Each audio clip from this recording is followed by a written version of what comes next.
You're quite right. Manchester City got the better of Manchester United in this first Manchester derby of the season. How many Manchesters can I get in there? Ole Gunnar Solskjaer's side were once again below par in what was a big game. We saw them last weekend, Cass, as they beat Tottenham 3-0.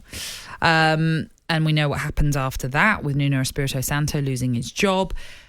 Was that a case, perhaps, for United of papering over the cracks? Now, I know we've talked about Manchester United already this season and the ups and downs, but there was a bit of optimism with Manchester United after that result. But is it now evident that that was just another papering over some big issues there? Well, as I said yesterday, before the game, I couldn't see a way that United could win it. Playing two down the middle because he put Mason Greenwood alongside Ronaldo and played a two, and then pushed the wing-backs and Wan-Bissaka and Luke Shaw, who have not been playing well, but tried them as wing-backs. But that allowed Cancela and Walker to literally run the show. And Cancela was outstanding. And I don't want to give him the ball and give him time, by the way. The amount of times that City just moved the ball from one side to the other and just disjointed United was literally all game. Now, Nat, there's something wrong here, as in Manchester United, for me, are not a club that should ever play any other way than going for the jugular and going after teams. And people say, yeah, but they can't win another way. They can't win against City in a counter-attack style either. Now, they have beaten City in the past. They have had turnarounds. They did it once when they were 2-0 down and won 3-2. I've never seen a Manchester United team not go after you, not out-battle you, have better players technically. That's what you faced. You had a tin-hat job.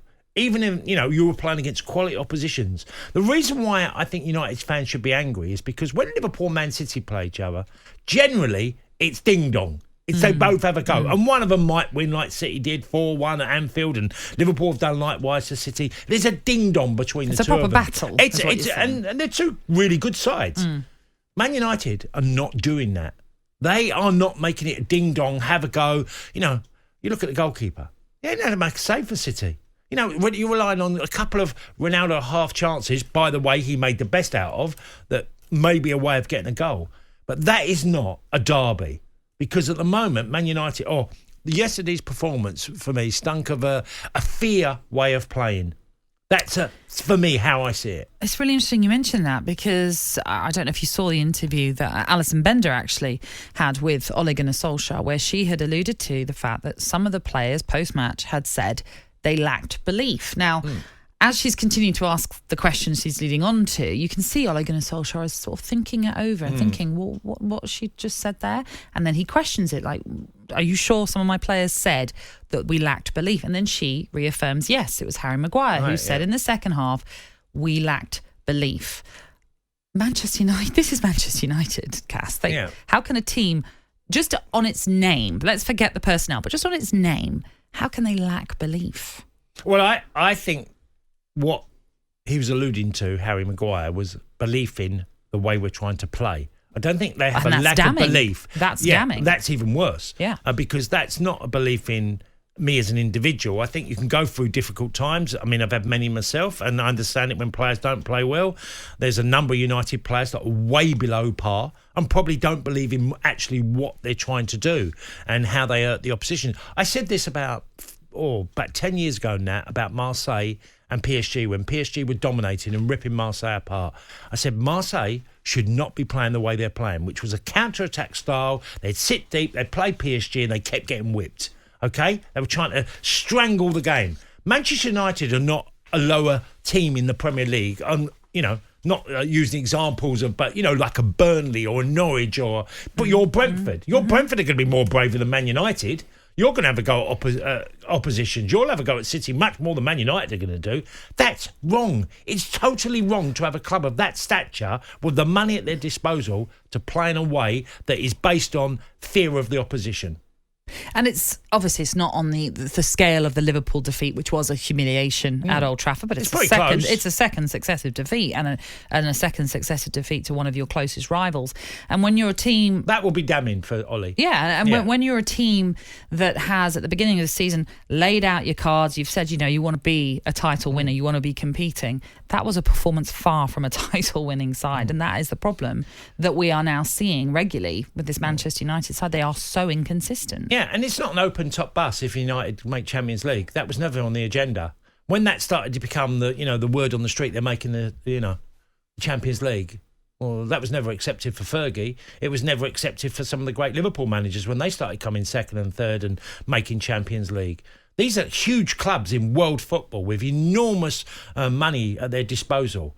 And to me, if you can't put a team together that is full of talent and can basically challenge Manchester City, and yes, Man City have been brilliant in their But this is a team buying. that does have talent, doesn't it? I do. And I always try and choose my words with managers because I'm very conscious. I've never been one. I've said this numerous times, Nat, that I don't want to just go for the jugular, and they come second last year and third the year before, so you could see progress. But yesterday stunk for me of a game where the game plan was to try and do what we did against Tottenham, and I said it yesterday that they're going to try and counter. But United should never be a counter-attack. You can maybe make the argument for European games, Champions League, where you're home and away in certain rounds, that you might have to play a certain style because they have incredible threats.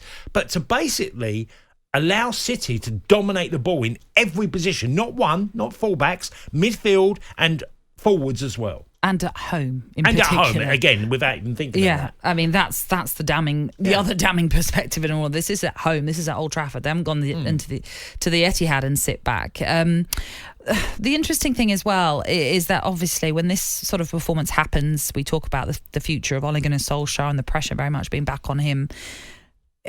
Who could possibly come in, Cass, when you look at the managers that are either available or that are in a position that Manchester United may well have to pay to get them out of their current contracts? Who is the type of manager, I should say, that could come in and change things? Well, I mean, I thought long and hard about this. Unfortunately, the best managers in the world, most of them are in the Premier League, and they've lost out to them at the moment.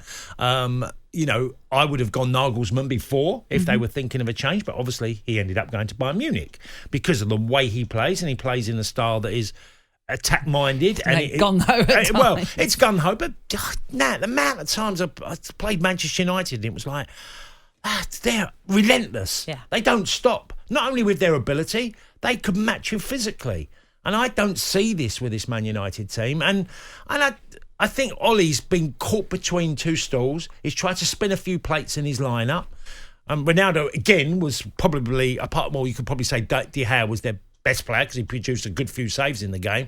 But outfield players, Ronaldo at 36 is still looking their best option. And there is I don't know where the next manager is. I really don't know. I've thought about it a lot.